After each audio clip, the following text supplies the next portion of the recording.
Assalamualaikum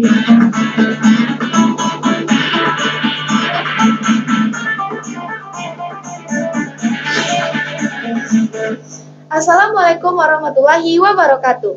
Halo sahabat TV 11, apa kabar? Semoga selalu sehat ya.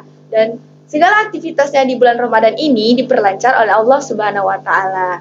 Nah, sahabat, selama seharian kita berpuasa penuh nih, lebih kurang 14 jam, tidak sedikit kita seorang remaja mengalami gangguan kesehatan.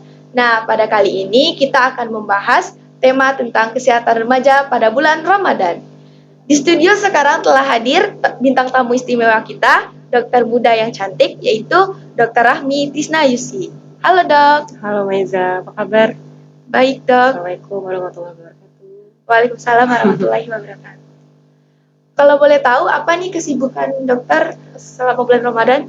Kesibukan lebih kurang biasa, seperti biasanya pelayanan kepada masyarakat, klinik, praktek tetap di rumah sakit, di klinik, terus juga ada pelayanan sunat, juga ada kesehatan. Dokter sudah berapa lama menjalani tugas profesi sebagai dokter? Tugas profesi sebagai dokter itu udah lebih kurang 3 tahun, ya Maiza. Dari tahun 2019. 2019 lebih kurang udah 3 tahun ya. Udah lama ya dok? Baru. Belum lama-lama betul. Menurut dokter, menjadi seorang dokter itu susah nggak? Susah gampang sebenarnya. Karena kita kan berinteraksi sebenarnya dengan manusia. Dalam arti kata kita berkomunikasi dengan manusia. Kita paham apa nih yang dikeluhkan sama manusia tersebut. Beda sama yang misalkan orang yang benda mati, kan kita nggak tahu tuh. Kalau misalkan jadi dokter berpengalaman tentang penyakit, tentang apapun yang di luar sana, permasalahan-permasalahan seperti adanya kasus yang pandemi sekarang. Terus juga ada kasus-kasus misalnya kecelakaan lalu lintas. Itu kan untuk periode sekarang kan bagi orang awam itu kan sesuatu hal yang berbeda, yang bukan yang biasa mereka lakukan. Tapi kalau bagi saya ini kalau sudah menjadi kebiasaan sih sebenarnya. Jadi udah kayak nyaman dengan apa yang sudah biasa dilakukan. Sudah menjadi kebiasaan ya dok? Dokter sebagai alumni dari SMP Negeri 11 Padang, itu boleh tahu angkatan yang berapa? Waktu itu angkatan 2007 sih masuknya. Tahun 2007 kelas 1 SMP. 2007. Tamatnya 2010 ya. 2010 ya. Apa sih yang memotivasi dokter untuk ingin bercita-cita sebagai dokter dan sekarang udah berprofesi sebagai dokter? Motivasinya? Ya. Motivasi apa ya Meza ya? Sebenarnya ini, dokter itu kan suatu profesi. Kalau kita kecil dulu, Meza kalau kecil ditanya dulu pas SD, SMP kalau mau cita-cita jadi apa sih? Dokter kan, kayak udah profesi, kalau nggak jadi guru, dokter, polisi, apalagi ya. Kayak itu kan. Jadi emang dari kecil itu memang dokter itu selalu nempel. Kalau ditanya orang mau jadi apa, dokter. Walaupun kita nggak tahu kan sebenarnya itu kedepannya mau jadi apa, tapi tetap dokter ya udah. Ketika SMP, SMA coba belajar biar gimana caranya biar bisa sampai ke sana gitu. Karena kita juga nggak tahu gimana era sekarang, bagaimana sistem sekarang yang harus bersaing kita sesama kita dengan orang luar yang benar-benar akademis itu nomor 1 kan. Gimana caranya ya, motivasinya ya terus belajar, terus rajin, makanya itu niat tetap ada. Jangan lupa juga semangat, doa dari orang tua, restu orang tua tuh luar biasa ininya, dampaknya ke kita. Itu sih motivasinya. Untuk prosesnya menjadi dokter itu gampang nggak? Sebenarnya kalau ditanya prosesnya itu liku-liku sebenarnya, karena apa ya, pendidikan dokter itu beda. Kalau misalkan sekolah kuliah lain kan misalnya nih tamat selesai, misalnya dapat gelar sarjana sekian gitu kan. Kalau dokter itu misalnya nih kita kuliah 3,5 tahun, nanti lulus SKED, sarjana kedokteran, nanti ada lagi profesinya koas, namanya koasisten. Benar-benar kayak kita jadi asistennya asisten kan, itu asistennya asisten ya di rumah sakit, kayak ya mengembangkan potensi kita untuk bisa tampil megang pasien. Koas selama 2 tahun. Nanti udah selesai itu nanti ada ujian kompetensinya lagi se-Indonesia. Kalau misalkan lulus, ada juga yang nggak lulus tuh. Kalau misalkan lulus, alhamdulillah one shot dah selesai, dapat gelar sarjana dokter. Disumpah, habis itu nanti kalau udah selesai disumpah, mengabdi ke daerah-daerah terpencil yang udah ditentukan oleh Kemenkes. Udah selesai 2 tahun, selesai, udah baru bisa praktek bebas kemana aja. Begitu, Liza. Kalau boleh tahu apa nih dok tips untuk teman-teman yang mau jadi dokter? Tipsnya ya. Tips gimana caranya biar bisa jadi dokter. Yang pertama, kuatin dulu, matangin dulu niatnya. Kalau memang benar-benar pengen nih jadi dokter, pengen niatnya tuh ya ingin beribadah. Sebenarnya kan dokter ini profesi dimanapun di luar sana, profesi yang namanya profesi kan itu suatu hal yang gimana caranya kita bermanfaat untuk sesama, bermanfaat untuk orang banyak. Nah kalau misalkan kita udah ada niat kita mau jadi dokter nih lillahi ta'ala, gimana caranya ya terus berjuang, belajar, minta doa restu orang tua. Kalau misalkan orang tua merestui, karena kan kita tahu nih, ridho Allah fi ridhol walidain kan. Allah itu ridho kalau misalkan orang tua kita itu ridho kepada kita. Makanya kalau misalkan kita apapun kita akan memilih sesuatu, bertindak sesuatu itu, yang penting ridho orang tua dulu. Nanti kalau ridho orang tua udah oke, ya udah kita semangat usaha. Yang penting ada usaha, ada niat, ada kemauan. Nanti serahkan semuanya ke Allah.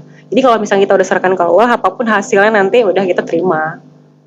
Menurut dokter, gimana sih untuk kesehatan remaja pada saat sekarang ini di masa pandemi? Kesehatan remaja, sebenarnya kesehatan remaja ini luas kan, Maiza. Luas, maksudnya tuh kalau kita mau bahas Mental dan fisiknya? mental dan fisik, mau kita bahas satu-satu nih. Oke. Sebenarnya pola hidup yang sehat bagi remaja, terutama di pandemi ini ya, kita tahu ya Maiza ya. Maiza kan juga remaja nih. Iya. Masa-masa remaja itu adalah masa-masa yang warna-warni, penuh warna-warni, penuh gejolak ya nggak sih? Iya. Maksudnya tuh kayak gampang marah, gampang bete, gampang berubah-berubah. Karena memang itu transisi kan. Ketika anak-anak menjadi dewasa, itulah masa remaja di tengah-tengahnya. Makanya banyak yang mengatakan bahwasanya masa remaja ini adalah di mana masa yang paling menentukan nantinya gimana remaja itu ke depannya, terutama tentang kesehatan, baik kesehatan fisik, kesehatan mental, kesehatan sosial, itu yang berpengaruh. Terus juga nggak lupa kesehatan dan status gizinya remaja juga menentukan, karena di fase-fase remaja ini nanti akan menentukan tahap berikutnya ke fase-fase yang lebih lagi ke depannya. Untuk itu perlu cara edukasi untuk kita meningkatkan pengetahuan remaja tentang kesehatan untuk meningkatkan lagi status kesehatannya. Caranya itu ada beberapa sih sebenarnya. Pola-pola. Kalau bisa saya saya bagi itu bisa jadi ke beberapa pola. Ada pola makan, ada pola aktivitas, ada pola istirahat, ada penyalahgunaan nafza, ada pola hidup bersih, dan ada juga kesehatan mental. Keenam-enamnya itu sangat berpengaruh terhadap kesehatan remaja. Ini mau kita bahas semua atau gimana? Lanjut ke pertanyaan berikutnya. Boleh. Untuk pola makan yang teratur kan banyak nih remaja yang lupa makan nih. Gimana supaya remaja selalu ingat makan dan nggak terkena penyakit mah? Nah itu tadi yang saya bilang tadi kan yang poin pertama itu pola makan. Nah pola makan ini dia bergantung ke asupan gizi yang seimbang. Nah apa itu asupan gizi yang seimbang itu? Yaitu asupan gizi optimal yang nantinya berbentuk kuantitatif atau kualitatif yang nantinya akan berdampak terhadap pertumbuhan dan perkembangan remaja. Nah, bagaimana itu? Ya udah gizi seimbang itu tadi. Nah, gizi seimbang itu adalah suatu cara kita, asupan pangan kita sehari-hari yang nantinya mencukupi gizi seimbang sesuai dengan jenis dan kadarnya. Nah, banyak di luar sana remaja terutama ya, yang tidak terkadang terlalu melihat di luar sana tanpa melihat dirinya sendiri, tanpa mencintai dirinya sendiri. Itu sebenarnya banyak di sana, di luarnya ada yang namanya eating disorders. Pernah nggak Meza dengar eating disorder itu kayak adanya gangguan penyimpangan pada makanan, kebiasaan mereka. Nah, jadi itu biasanya pada remaja. Nah, gimana cara mensiasatinya? Jadi itu ada yang namanya indeks massa tubuh, IMT. Nah, IMT itu untuk mencari bagaimanakah badan kita sudah dengan tinggi badan kita. Nah, itu di luar sana tuh juga ada indeksnya namanya IMT. Cara penghitungannya adalah berat badan dibagi tinggi badan. Nah, berat badan dalam kilogram, tinggi badan itu dalam meter. Nah, itulah yang kita kalkulasikan sesuai dengan apa yang kita miliki. Nanti kita lihatlah hasilnya, itu normalnya ada di 18,5 sampai 25. Nah, ketika kita remaja, kita harus tahu dulu nih posisi kita ada di mana. Kalau posisi kita ada di normal, ya udah kita lebih ke uh, me- mencukupkan makanan kita dalam satu piring itu, Meza. Satu piring itu kan ada bulat itu, kita bagi setengah. Nanti yang setengahnya ini kan terbagi dua tuh. Nanti setengahnya kita bagi sepertiga, bagi 2/3 dua-duanya. Nah, di sanalah pola makan gizi seimbang itu. Yang pertama itu yang di sebelah kiri nih anggapannya. Ada yang sepertiga di atas setengahnya itu untuk lauk. Nah, yang 2/3 setengahnya lagi untuk pokok seperti nasi. Nah, yang sebelahnya lagi itu ada sepertiga setengahnya itu untuk buah-buahan dan 2/3 setengah itu untuk sayur-sayuran. Nah, itulah makanan gizi yang seimbang yang harusnya kita miliki. Ditambah untuk penggunaan atau konsumsi air yang cukup, minimal kan 2 liter per hari itu, atau sama dengan 8 gelas per hari. Nah, dok, kan banyak nih dari kita yang dulu kecil banyak bercita-cita sebagai dokter. Apakah dulu dokter juga seperti itu? Ya, benar.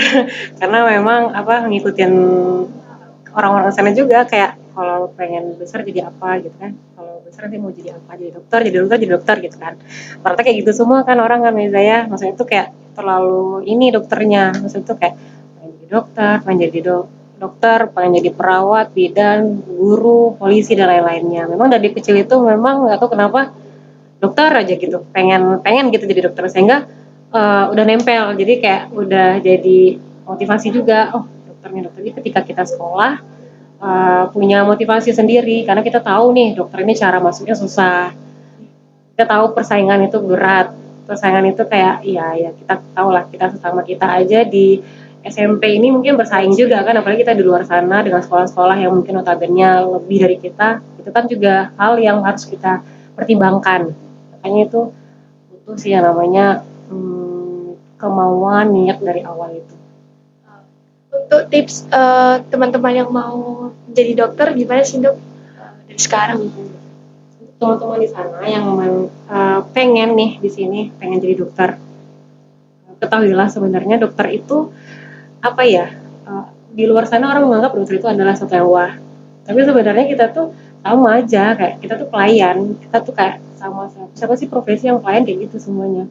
Cuma memang nggak tahu kenapa dari dulu itu yang namanya dokter yang udah berjas putih itu mungkin sesuatu yang wah, tapi kalau kita mendalami ilmu ini, itu kita makin makin makin merasa ini lagi, makin merasa paling di bawah lagi, karena itu kita belajar dari kita dilahirkan, kita berkembang, kita tumbuh sehingga kita jadi sekarang ini, itu kan nggak luput dari yang namanya dunia kedokteran kan.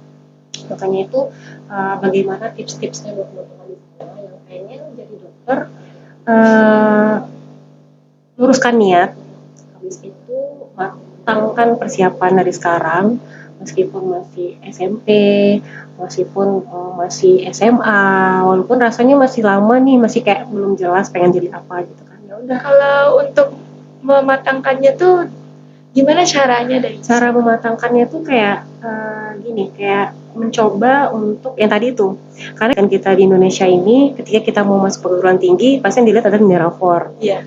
Atau kalau misalnya kita nggak jebol nilai rapor nih, berarti kita harus bersaing dengan tulis apa sih namanya, ujian tulis kan.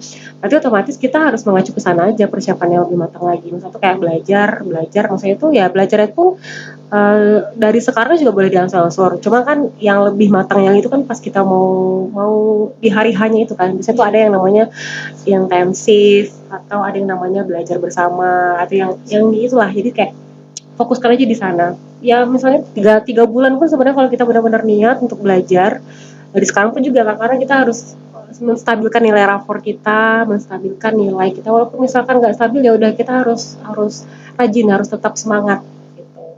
Gitu Meza. Dulu dokter jurusan apa Di sekolah? ya? Dulu waktu itu aku jurusan IPA, ilmu pengetahuan alam di MAN Padang. Mandua. Sebelumnya dokter alumni dari maaf maksud saya sebelumnya dokter merupakan tamatan dari kuliah mana atau Kakak dari Fakultas Kedokteran Universitas Andalas, Unan, Padang. Kalau menurut dokter bagaimana keadaan fisik dan mental remaja-remaja pada saat ini? Oke, kita bahas tentang keadaan pola hidup sehatnya berarti ya? Iya, fisik dan mental dan lain-lainnya. Oke, kita mungkin bahas dari permukaannya aja dulu kali ya, karena yang tentang remaja, karena kan ini topiknya tentang remaja nih, karena remaja memang adalah masa-masa yang sangat luar biasa, penentu kita untuk masa yang akan datang. Makanya remaja itu banyak dikatakan masa-masa yang paling berharga, masa-masa yang harus dimanfaatkan dengan sebaik-baiknya. Tapi sayang, gak semua remaja yang memanfaatkan masa-masa seperti itu, karena mereka terlalu menikmati hidup saat remaja. Karena memang sih nggak bisa dipungkiri remaja ini masa-masa yang enak, maksud tuh kayak tidak begitu banyak yang namanya stresor-stresornya, nggak begitu banyak tuntutan-tuntutannya. Palingan kalau kita pelajari ini kan yang penting kita gimana belajar, gimana bisa bahagiain orang tua dengan cara ya semangat belajar, terus sekolahnya nggak boleh malas-malasan, palingan itu kan.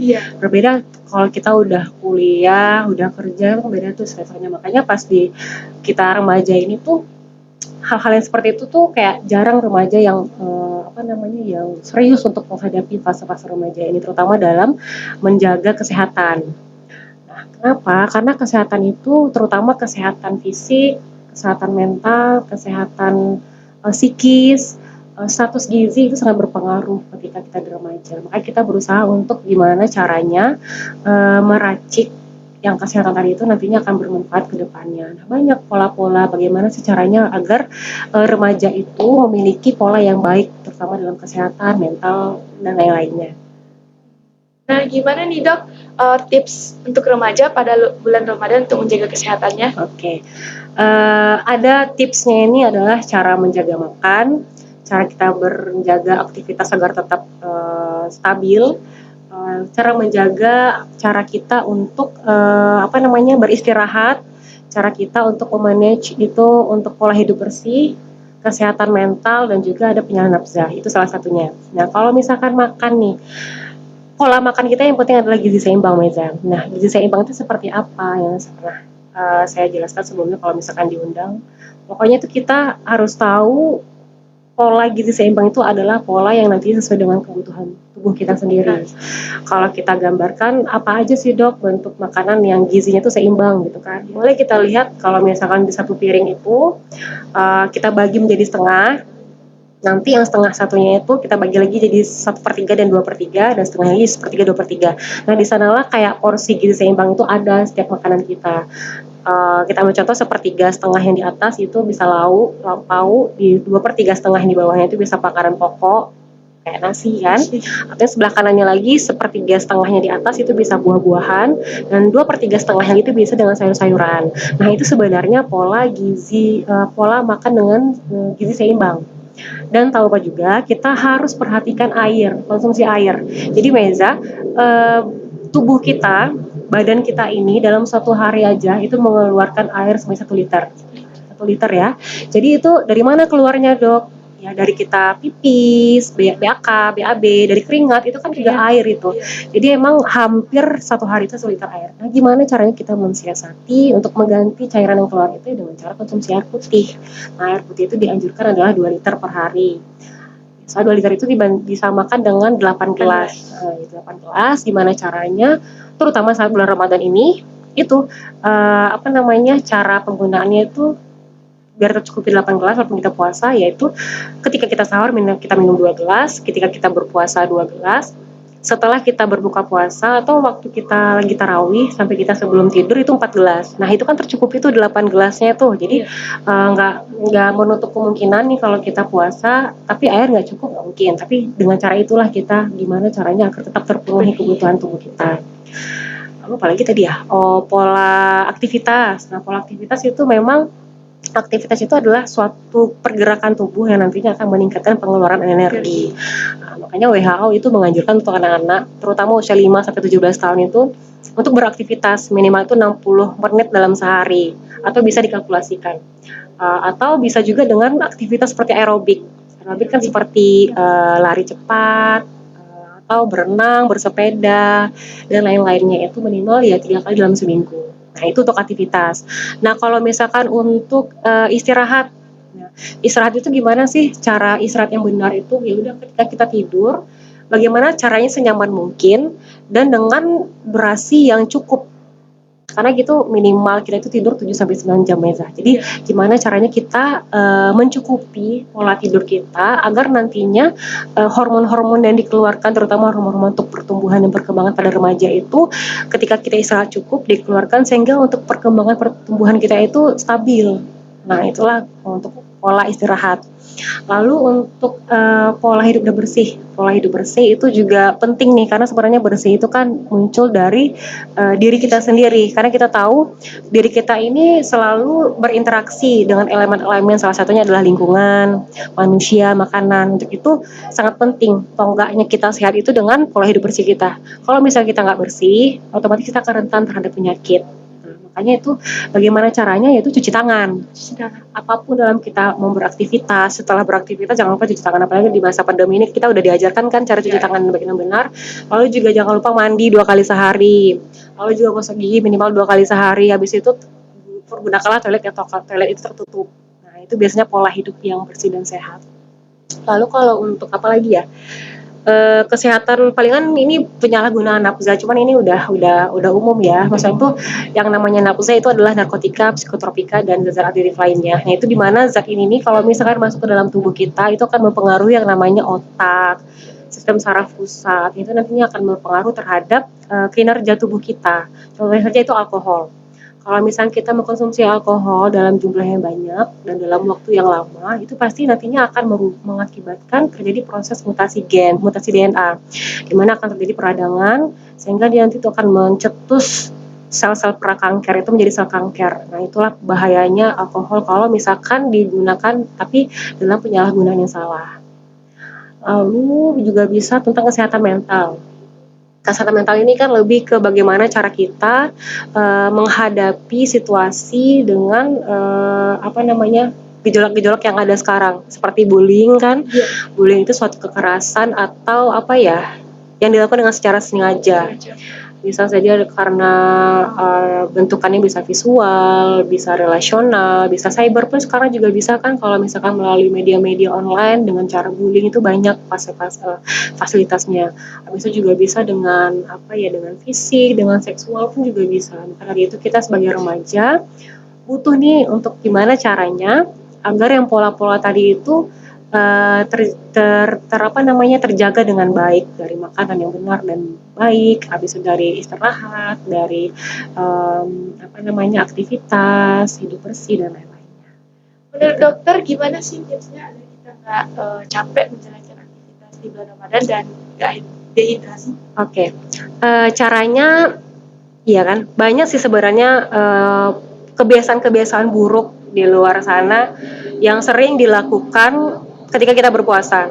Kita tahu sebulan penuh ini adalah kita tahu Allah ini membuka pintu selebar-lebarnya buat kita beramal, mengumpulkan pahala kan. Tapi nggak menutup kemungkinan juga banyak godaan-godaan. Maka dari itu kita gimana caranya agar godaan itu tuh bisa kita halau sehingga kita sehat dapat, pahala pun juga dapat kan. Nah, yang pertama itu jangan sampai banyak nih di luar sana yang kayak udahlah nggak usah sahur gitu. Biasa pernah nggak sih kalau puasa nggak sahur tapi kayak merasa udahlah kuat kok gitu. Mungkin pasti pernah kali ya.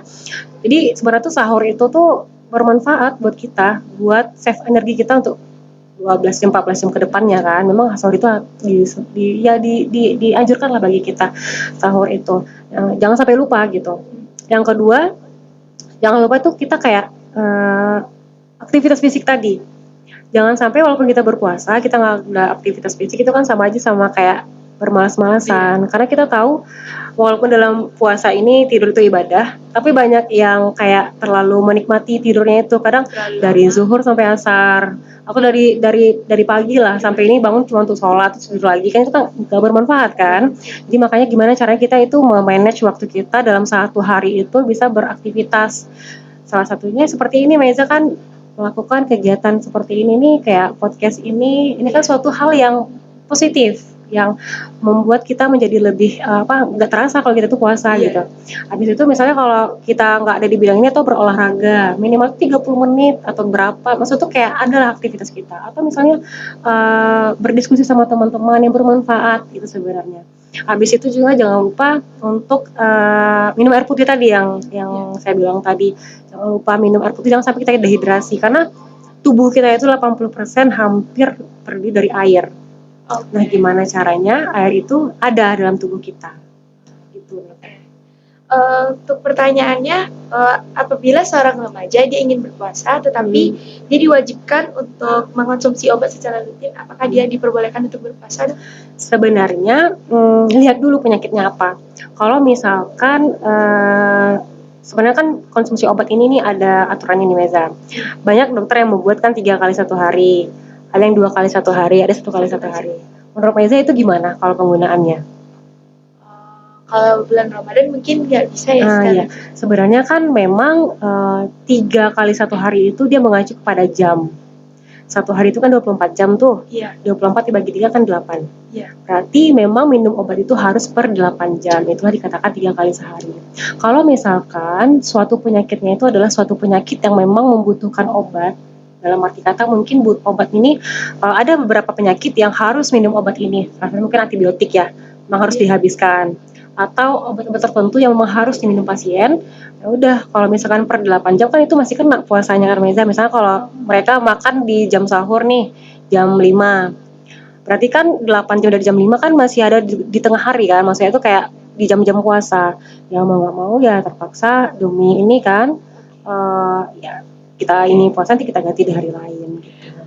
Menurut dokter, apakah seorang yang sedang melakukan transfusi darah dia boleh berpuasa? Sebenarnya kalau transfusi darah ini kan suatu permasalahan, ada suatu permasalahan penyakit yang ada pada tubuhnya, suatu diagnosa penyakit yang mengharuskan dia mentransfusi darah. Misalnya kalau HB-nya rendah, HB-nya di bawah, misalnya di bawah 8 atau di bawah 10 gitu kan, harus untuk mentransfer darah, transfusi darah kan. Otomatis kondisi pasien itu berada dalam status rawatan inap. Nah, biasanya itu pasien-pasien dengan rawatan inap itu biasanya memang jarang yang mereka itu berpuasa. Biasanya itu mereka memang difokuskan untuk intake-nya itu gizinya itu tetap ada. Makanya memang untuk yang lagi sakit mungkin diizinkan dan diganti dengan hari yang lainnya. Bagaimana cara fisik tetap kuat meski aktivitas kita padat pada bulan Ramadan? Fisik yang kuat. Fisik yang kuatnya sebenarnya kayak mana ya? Fisik yang kuat itu kayak dilatih sedari dini gitu loh, Meza. Gimana caranya kita memiliki fisik, tapi fisiknya itu kuat gitu kan. Nggak bisa kayak kita punya kebiasaan yang malas-malasan, kita punya kebiasaan yang jarang beraktivitas, pokoknya itu kebiasaan buruk gitu kan.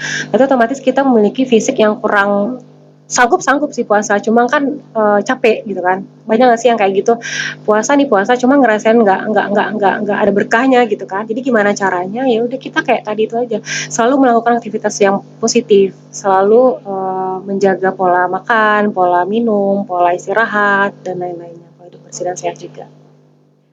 Nah, sahabat, sampai sini dulu ya. Sebelum kita akhiri perbincangan kita hari ini, kita minta kepada Dr. Rahmi untuk sedikit closing statement. Silakan, Dok. Baiklah, terima kasih, Meza. Jadi untuk closing statement-nya kayak gini, masa remaja itu adalah masa yang penuh darah, masa yang penuh dengan gejolak-gejolak yang sangat luar biasa, sehingga butuh kesadaran remaja bagaimana caranya agar tetap memiliki hidup yang sehat, karena toh nggak dari masa depan kita itu ada di masa-masa remaja ini. Bagaimana caranya kita memperoleh bentuk hasil yang bagus nantinya itu dengan cara menjaga pola-pola tadi, pola hidup sehat, Habis itu bagaimana pola aktivitas, pola makan, lalu juga pola istirahat yang cukup dan lain-lainnya. Makanya dari sekarang di zaman kita berpuasa ini, apalagi pandemi ini, selalu jaga tetap kesehatan, sadarkan kesehatan agar nanti masa depan kita cerah. Gitu Meza. Terima kasih untuk Dr. Rahmi yang sudah Sama-sama. menyempatkan waktunya hadir di studio TV 11. Nah, sahabat, jadi kesehatan itu penting ya dijaga pada bulan suci Ramadan ini. Terima kasih untuk sahabat yang sudah menyempatkan waktunya menonton TV 11 ini. Saya Ramiza Elia dan kru yang bertugas pamit undur diri. Terima kasih. Wassalamualaikum warahmatullahi wabarakatuh. Sampai jumpa.